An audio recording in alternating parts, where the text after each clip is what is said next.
الحمد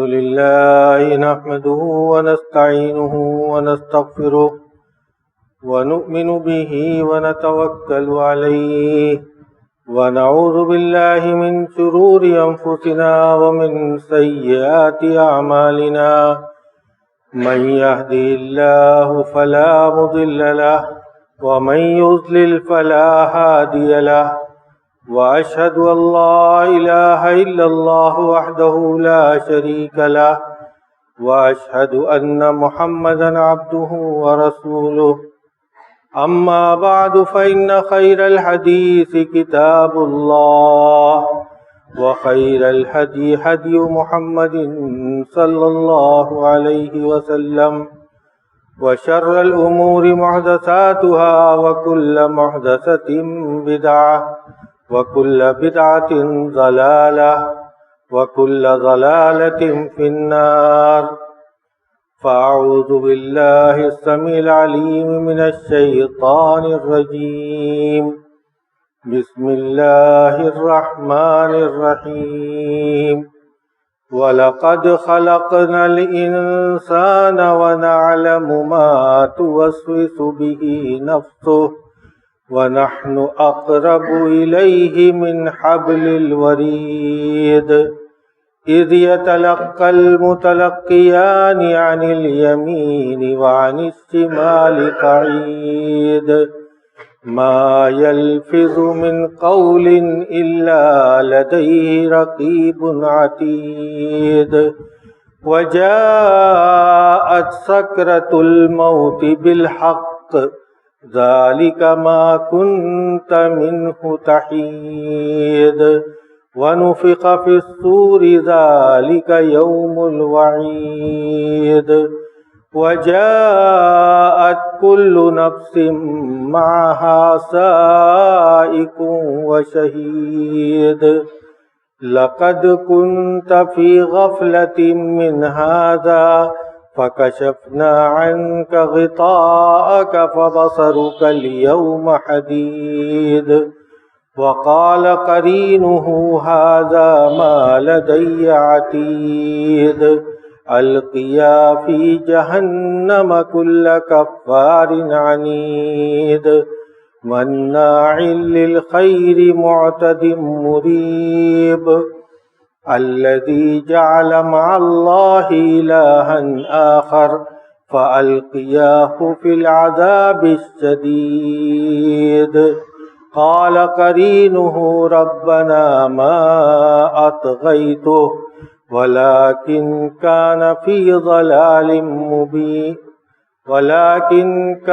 فِي ضَلَالٍ بَعِيدٍ قَالَ لَا تَخْتَصِمُوا لَدَيَّ وَقَدْ قَدَّمْتُ إِلَيْكُمْ بِالْوَعِيدِ مَا يُبَدَّلُ الْقَوْلُ لَدَيَّ وَمَا أَنَا بِظَلَّامٍ لِلْعَبِيدِ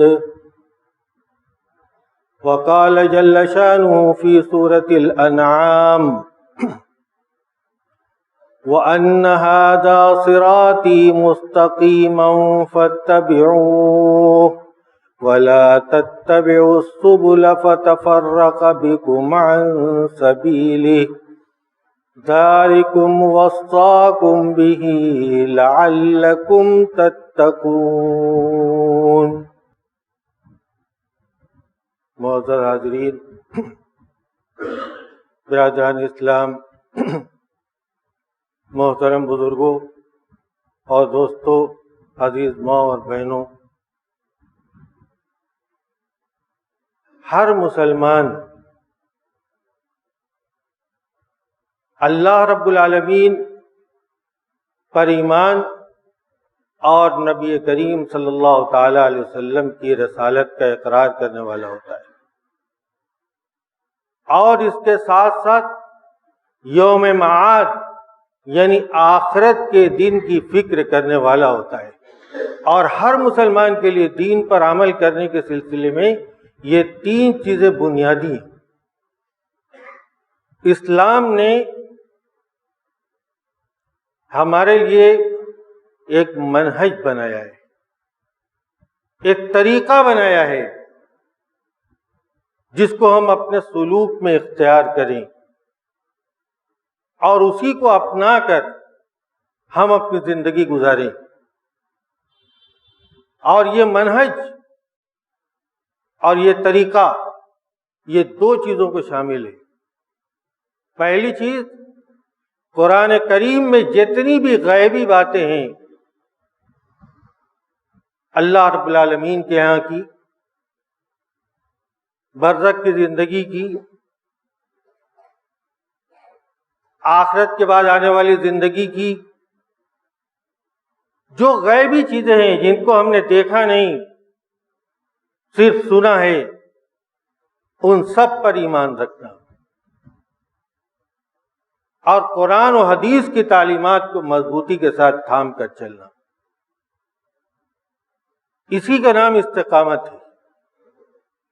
استقامت کی بہت سی تعریف کی جا سکتی ہے اور آپ کے سامنے استقامت کا مفہوم واضح کرنے کے لیے بہت سی باتیں کہی جا سکتی ہیں. اللہ رب العالمین کی اطاعت کو لازم پکڑنا، عقیدہ توحید اور اعمال صالحہ پر جمع رہنا اور اس پر مضبوطی کے ساتھ قائم رہنا. اور یہ پیغام ہے رمضان المبارک کا کہ جو استقامت خاص طریقے کی ہم نے اس ماہ مبارک میں اختیار کی تھی، تو ہمارے لیے یہ ضروری ہے کہ باقی مہینوں میں اس استقامت کا اثر ہمارے اوپر ہو. سورہ نام کی جو آیت کریمہ آپ کے سامنے پڑھی گئی، اللہ رب العالمین نے اس میں فرمایا کہ وَأَنَّ هَذَا صِرَاطِي مُسْتَقِيمًا فَاتَّبِعُوهُ، اور یہ دین یہی میرا راستہ ہے جو سیدھا ہے، اس کی اتباع کرو. یہ جو دین ہے یہی صراط مستقیم ہے، اسی کی تم اتباع کرو. اور اس کو چھوڑ کر اگر دائیں بائیں ادھر ادھر بہکے دوسرے راستوں کی تم نے اتباع کی تو تمہیں اس حقیقی صحیح درست اور کامیابی کے راستے سے تمہیں بھٹکا دے گی. اللہ رب العالمین نے اسی کی تمہیں وصیت کی ہے تاکہ تم تقوی اختیار کرو. لہذا تقوی اختیار کرنے کے لیے، یعنی رمضان المبارک کا مقصد پانے کے لیے، یہ ضروری ہے کہ ہم استقامت کی زندگی کو اختیار کریں. خط رسول اللہ صلی اللہ علیہ وسلم خطا مستقیما، نبی کریم صلی اللہ تعالی علیہ وسلم نے ایک ایسے سیدھی لکیر بنائی، ایک خط ایسے سیدھا بنایا زمین پہ. وَخَطَّ خُطُوطًا عَنْ يَمِينِهِ وَعَنْ شِمَالِهِ، ایسے ایسے خط بنایا، ایسے ایسے اس کے دائیں بائیں. ثُمَّ قَالَ مُشِيرًا إِلَى الْخَطِّ الْمُسْتَقِيمِ، اور خط مستقیم کی طرف اشارہ کرتے ہوئے فرمایا کہ ھذا سبیل اللہ، یہ اللہ کا راستہ ہے. اور ان ٹیڑھے میڑے راستوں کی طرف اشارہ کرتے ہوئے فرمایا کہ وَھَذِهِ سُبُلٌ عَلَى كُلِّ سَبِيلٍ مِّنْهَا شَيْطَانٌ يَدْعُو إِلَيْهِ، اور ان میں سے یہ سارے راستے جو ہیں، ہر راستے پر شیطان بیٹھا ہوا ہے جو اپنی طرف بلا رہا ہے. یعنی دین کا سیدھا راستہ چھوڑ کر دائیں بائیں مڑ کر ادھر ادھر بہکنے اور جانے والا آدمی زیادہ حق سے بھٹک جاتا ہے اور وہ شیطان کے مکر و فریب کا شکار ہو جاتا ہے. اور اس کی ایک مثال مسلمت کی روایت میں نبی کریم صلی اللہ تعالی علیہ وسلم نے اور زیادہ واضح انداز میں بیان کی کہ ضرب اللہ مثلا صراطا مستقیما وعلی جنبتی الصراط سوران. اللہ تعالیٰ نے صراط مستقیم کی مثال بیان کی اس طرح کی جیسے ایک راستہ سوچو اور اس کے دونوں جانب دو دیوار ہیں، وَفِيهِمَا أَبْوَابٌ مُفَتَّحَةٌ، اور ان دونوں دیواروں میں کھڑکیاں ہیں. وعلیہا سطور مرخات، اور ان کھڑکیوں میں پردے لگے ہوئے ہیں. وعلی الصراط داع یدعو، اور راستے کے شروع میں ایک داعی آواز دے کر یہ کہتا ہے کہ یا ایھا الناس ادخلوا الصراط جمیعا ولا تنفرجوا، سب کے سب اس راستے میں داخل ہو جاؤ اور ادھر ادھر مت بہکو. وداع فی جوف الصراط، اور ایک داعی پکارنے والا اندر بھی ہے. وہ کہتا ہے کہ جب کوئی آدمی اس پردے کو اٹھانے لگتا ہے تو کہتا ہے لا تفتحوا، اس کھڑکی کو مت کھولو، ان تفتحوا تلجھوا، اگر تم اس کو کھولو گے اس پہ داخل ہو جاؤ گے. تو کہا کہ یہ راستہ، یہ اللہ کا راستہ ہے، اسلام ہے. اور یہ جو دونوں دیوار ہیں یہ اللہ رب العالمین کی حدود ہیں، حدیں جو اللہ رب العالمین نے قائم کیے. ان حدوں کے باہر مت جاؤ. تلک حدود اللہ فلا تعتدوها، یہ اللہ کی حدیں ہیں، ان سے تجاوز مت کرو. اور کہا کہ یہ جو راستے ہیں، یہ جو دروازے کھڑکیاں ہیں، یہ اللہ رب العالمین کے محارم ہیں، اللہ رب العالمین کے حرام کردہ چیزیں ہیں. جو بھی ان کو کھولے گا اس میں داخل ہو جائے گا اور اس کو اپنا لے گا. اور جو اندر سے پکارنے والا ہے، باہر سے پکارنے والا جو داعی ہے وہ قرآن ہے. وہ آواز دے کہتا ہے کہ سب لوگ اس راستے پر چلو. اور قرآن کہتا ہے وَأَنَّ هَذَا صِرَاطِي مُسْتَقِيمًا فَاتَّبِعُوهُ، یہ میرا راستہ سیدھا ہے. اور نبی کریم صلی اللہ تعالیٰ علیہ وسلم نے یہی آیت کریمہ تلاوت کی. اور جو اندر کا داعی ہے وہ ہے جو انسان کے اندر ایک واعظ ہوتا ہے، ایک نصیحت کرنے والا ہوتا ہے، ایک نفس لوامہ ہوتا ہے، جو اللہ رب العالمین کے محارم اور اس کی حرام کردہ چیزوں اور منہیات کی طرف جانے والے کی رہنمائی کرتا ہے کہ اس سے باز رہو. نفس لوامہ یہ وہ ہے جو اس کو منع کرتا ہے کہ دیکھو اس میں داخل مت ہو. تو یہ ہے استقامت. اس طرح سے زندگی گزارنا ہے. اور جب اس طرح سے زندگی گزرے گی، اور اسی کا حکم نبی کریم صلی اللہ تعالیٰ علیہ وسلم کو دیا گیا کہ فاستقم کما امرت ومن تاب معک ولا تطغوا انہ بما تعملون بصیر. استقامت کی راہ اختیار کیجئے آپ بھی، اور جن لوگوں نے آپ کے ساتھ اللہ کی بارگاہ میں توبہ کیا ہے صدق دلی کے ساتھ، اور حد سے تجاوز مت کرو. اللہ رب العالمین تمہارے کرتوتوں سے باخبر ہے. وَإِلَٰهُكُمْ إِلَٰهٌ وَاحِدٌ، تمہارا معبود برحق ایک ہی ہے. فَاسْتَقِيمُوا إِلَيْهِ وَاسْتَغْفِرُوهُ، اسی کی طرف سیدھے ہو جاؤ اور اسی سے مغفرت چاہو. کتنی بڑی فضیلت ہے استقامت کی زندگی اختیار کرنے والے کی. جو آدمی اللہ رب العالمین کے راستے پر چلنا چاہتا ہے، صراط مستقیم پر گامزن ہو کر رہنا چاہتا ہے، ان الذین قالوا ربنا اللہ ثم استقاموا، جن لوگوں نے کہا کہ اللہ ہمارا رب اللہ ہے اور پھر اسی پر جمے رہے. اب دیکھیے فضیلت کہ تتنزل علیہم الملائکۃ اللہ تخافوا ولا تحزنوا، فرشتے اترتے ہیں ان کے پاس، خاص طور سے موت کے وقت، قبر کی زندگی میں، قبر سے نکلتے وقت. اللہ تخافوا ولا تحزنوا، آنے والے مراحل کے بارے میں سوچ کر خوف مت کرو، اور جو اپنے پیچھے اہل و عیال کو چھوڑ کر آئے ہو ان کا غم مت کرو. نحن اولیاؤکم فی الحیات الدنیا وفی الآخرہ، یہ اللہ رب العالمین کا فرمان ہے. اس کی صداقت تو ہمارے دلوں میں، ہمارے خون میں رچی ہوئی ہے اور شامل ہے. جو یہ کہتے ہیں کہ فرشتے یہ کہتے ہیں کہ ہم تو تمہارے رفیق تھے، دنیا کی زندگی میں بھی اور آخرت میں.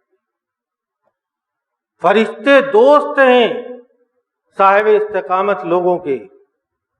اور اس جنت میں وَلَكُمْ فِيهَا مَا تَشْتَهِي أَنفُسُكُمْ، اس میں جو چیزیں تم چاہو گے تمہارا نفس چاہے گا. وَلَكُمْ فِيهَا مَا تَدَّعُونَ، اور جو تم تمنا کرو گے. نُزُلًا مِّن غَفُورٍ رَحِيمٍ، یہ تو بہت بخشنے والے بہت رحم کرنے والے کی یہ مہمان نوازی ہے.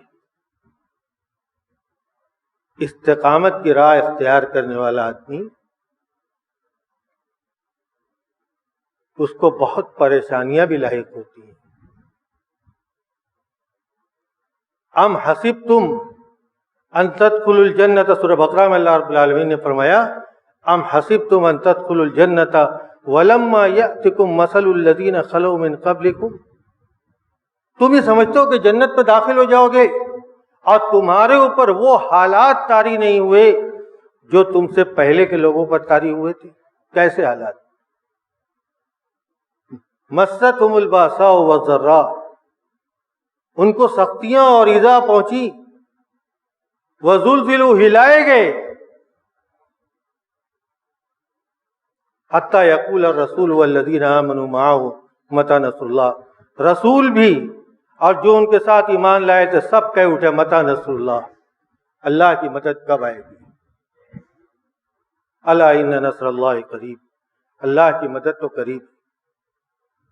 ایسے حالات بھی طاری ہوتے ہیں.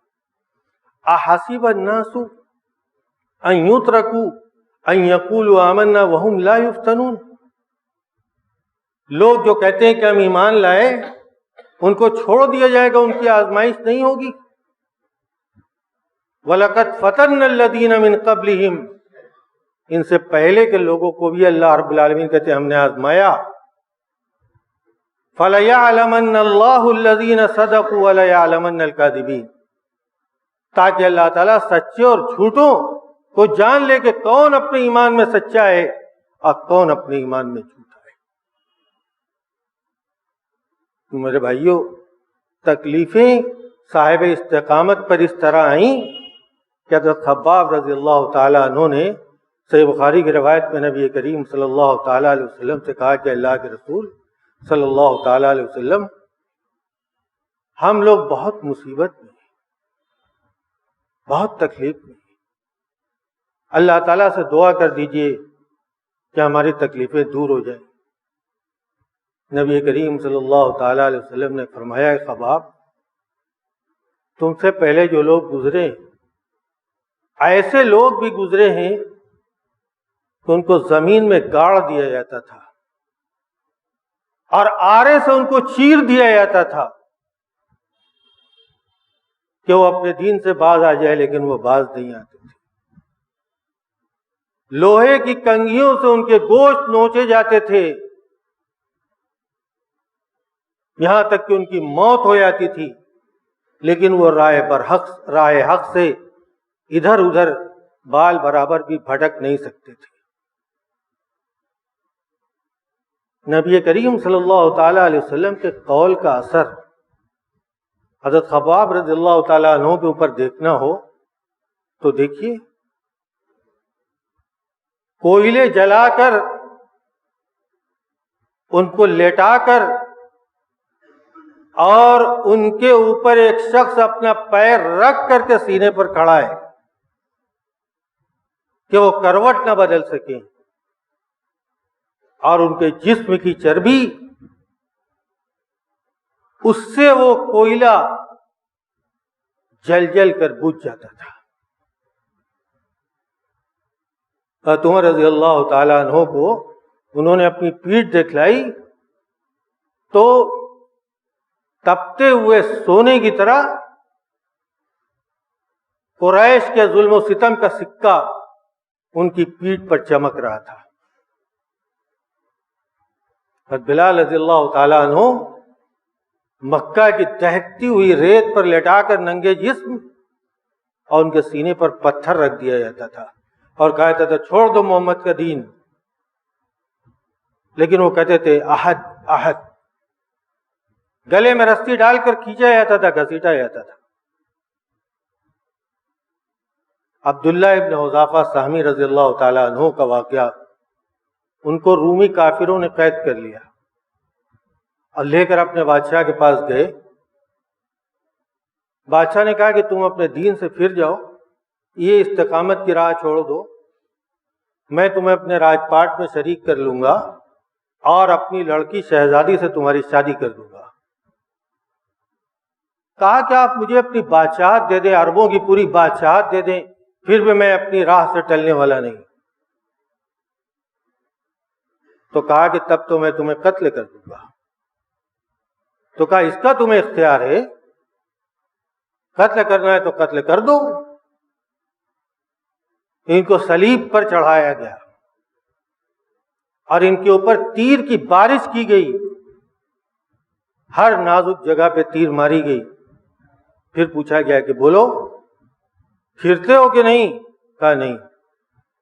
کہا اتارو، اتار لو اس کو، اور دہکتی ہوئی دیگ لے آؤ اور اس میں اس کو ڈال دو۔ دہکتی ہوئی دیگ لے، کہا بولو ڈال دے تمہیں کہ چھوڑتے ہو اپنا دین؟ کہا ہرگز نہیں۔ پہلے ایک مسلمان کو اس میں ڈالا گیا، چرمرا کے اس کا پورا گوشت اسی وقت ختم ہو گیا، پورا صرف ہڈی بچا وہ۔ کہا اس کو بھی چرخی پہ چڑھا کر کے گرا دو۔ اسی چرخی پہ چڑھایا گیا تو ان کی آنکھوں سے آنسو نکل پڑے۔ بادشاہ نے سمجھا کہ شاید یہ اب راستے پر آ رہا ہے، ان کی آنکھوں میں آنسو۔ کہا اتارو اتارو اتارو اس کو۔ کہا کہ تم رو کیوں رہے ہو؟ کہا میں تمہارے اس عذاب سے اور اس تکلیف زدہ ماحول سے میں نہیں رو رہا ہوں، میں تو اللہ رب العالمین سے یہ کہہ رہا ہوں کہ میری ایک جان ہے، کاش کہ میرے روئے روئے میں ایک جان ہوتی، ہر روئے کے اندر، اور میں ہر جان کو اللہ رب العالمین کے لیے قربان کر دیتا۔ جواب سنیے، لرزہ بر اندام ہو گیا بادشاہ۔ کہا اچھا تم میرے سر کا بوسہ لے لو، میں تمہیں چھوڑ دیتا ہوں۔ چنانچہ انہوں نے سر کا بوسہ لیا اور چلے آئے، عمر رضی اللہ تعالیٰ عنہ کو سنایا تو کہا کہ ہر مسلمان کا یہ حق ہے کہ عبداللہ کے سر کا بوسہ لے، اور میں سب سے پہلے ان کی پیشانی کو بوسہ دیتا ہوں۔ ایسے ایسے حالات بھی تاریخ ہوتی، لیکن یہ استقامت ایسی چیز ہے کہ سفیان ابن عبداللہ رضی اللہ تعالیٰ عنہ نے نبی کریم صلی اللہ تعالیٰ علیہ وسلم سے کہا کہ قل لی فی الاسلام قولا لا اسأل احدا غیرک۔ صحیح مسلم میں سفیان ابن عبداللہ کی یہی ایک روایت ہے، کہا کہ اللہ کے رسول صلی اللہ تعالیٰ علیہ وسلم اسلام کے بارے میں کوئی ایسی بات مجھ سے کہہ دیجئے، مجھے بتلا دیجئے کہ پھر آپ کے علاوہ کسی سے پوچھنا نہ پڑے۔ کہا قل آمنت باللہ ثم استقم، اللہ پر ایمان لاؤ، کہو میں اللہ پر ایمان لایا، اور اس پر مضبوطی کے ساتھ قائم ہو جاؤ، جو اس کے تقاضے ہیں اس کو پورے کرو۔ آج میں ایک حدیث آپ کو سنا کر آج کا خطبہ ختم کر دوں گا۔ یہ حدیث ہمیں زندگی کی آخری سانس تک یاد رکھنے کی ہے، اور جب بھی میں اس حدیث کو پڑھتا ہوں تو بہت دیر تک اس کو دیکھتا ہوں، سوچتا ہوں۔ نبی کریم صلی اللہ تعالی علیہ وسلم نے فرمایا قاربوا وسددوا، اعتدال کی راہ اختیار کرو، سیدھے رہو۔ وَاعْلَمُوا، اصل بات، وَاعْلَمُوا أَنَّهُ لَن يَنْجُوَ أَحَدٌ مِّنْكُمْ بِعَمَلِهِ، سنو تم میں سے کوئی بھی ہرگز ہرگز اپنے عمل سے جنت میں داخل نہیں ہو سکتا۔ تب ان الذین آمنوا وعملوا الصالحات، جو لوگ ایمان لائے اور اعمال صالحہ کیے، قرآن میں جا بجا ان کے لیے جنتیں ہیں، ان جس کے نیچے سے نہریں بہتی ہیں، تب اس کے ساتھ ایک چیز اور، وَلَا أَنْتَ يَا رسول اللہ، کہا کہ آپ بھی اللہ کے رسول اپنے اعمال سے جنت میں نہیں جائیں گے؟ کہا کہ نہیں، إِلَّا أَن يَتَغَمَّدَنِ اللَّهُ بِرَحْمَتِهِ مِنْهُ وَفَضْلِهِ، مگر یہ کہ اللہ کی رحمت اور اس کا فضل مجھے ڈھانپ لے۔ اللہ کی رحمت، ان رحمت ورحمتی وسعت کل شیء وساکتبها للذین یتقون، میری رحمت ہر چیز کو محیط ہے، میں اس کو لکھوں گا ان لوگوں کے لیے جو متقی و پرہیزگار ہیں۔ تو متقی و پرہیزگار ہونا، رمضان المبارک کے مقصد کو پانا، اس سے اللہ رب العالمین کی رحمت حاصل ہوتی ہے۔ اللہ رب العالمین اس کے لیے اپنی رحمت لکھتے ہیں۔ تو اعمال صالحہ اللہ رب العالمین کی رحمت کو آواز دینے والی چیز ہے۔ اعمال صالحہ اللہ رب العالمین کی آواز، رحمت کو دستک دینے والی چیز ہے۔ اور ان اعمال صالحہ اور اللہ رب العالمین کی رحمت اور اس کے فضل و کرم سے ہی ہر مسلمان کو جنت نصیب ہوگی۔ اللہ رب العالمین سے دعا ہے بارہا تو ہمیں صراط مستقیم پر ثابت قدم بنا دے، بارہا تو ہمیں پکا اور سچا مسلمان اور آخرت کی فکر کرنے والا بنا دے، بارہا اپنے دین کے راستے میں جو بھی مشقتیں، جو بھی تکلیفیں آئیں، بارہا تو انہیں ہمیں برداشت کرنے کی توفیق عطا فرما، بارہا تو نے ہمیں جتنی سانسیں ودیعت کی ہیں اپنی رضا کے کاموں میں صرف کرنے کی توفیق عطا فرما۔ جب تک اس جہان فانی میں زندہ رکھ، اپنے نبی کی سنت و شریعت کا پکا اور سچا متبع بنا کر زندہ رکھ، اور جب ان سانسوں کے ڈور کے ٹوٹنے کا وقت آئے تو لا الہ الا اللہ محمد رسول اللہ کے ساتھ ہمارا خاتمہ بالخیر فرما۔ اقول قولی ھذا واستغفر اللہ لی ولکم ولسائر المسلمین من کل ذنب فاستغفروہ انہ هو الغفور الرحیم۔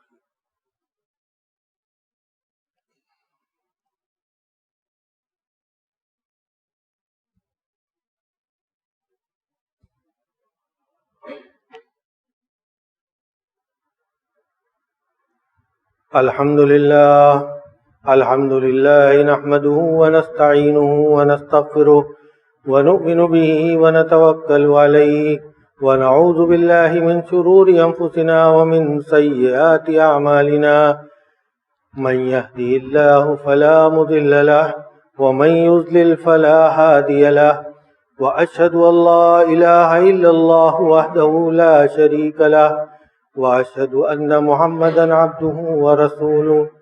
اما بعد فاعوذ بالله السميع العليم من الشيطان الرجيم، بسم الله الرحمن الرحيم، ان الله وملائكته يصلون على النبي يا ايها الذين آمنوا صلوا عليه وسلموا تسليما۔ اللهم صل على محمد وعلى آل محمد كما صليت على إبراهيم وعلى آل إبراهيم إنك حميد مجيد۔ اللهم بارك على محمد وعلى آل محمد كما باركت على إبراهيم وعلى آل إبراهيم إنك حميد مجيد۔ اللهم نور قلوبنا بالإيمان، اللهم نور قلوبنا بالإيمان واشرح صدورنا بالإسلام واجعلنا هداة مهتدين وادخلنا في عبادك الصالحين۔ اللهم فرج هم المحمومين ونفذ كرب المكروبين واقض الدين عن المدينين واشف مرضانا ومرضى المسلمين۔ ربنا آتنا في الدنيا حسنة وفي الآخرة حسنة وقنا عذاب النار۔ عباد الله رحمكم الله، إن الله يأمر بالعدل والإحسان وإيتاء ذي القربى وينهى عن الفحشاء والمنكر والبغي يعظكم لعلكم تذكرون۔ اذكروا الله يذكركم وادعوه يستجب لكم، ولذكر الله تعالى أعلى وأولى وأعز وأجل وأكبر۔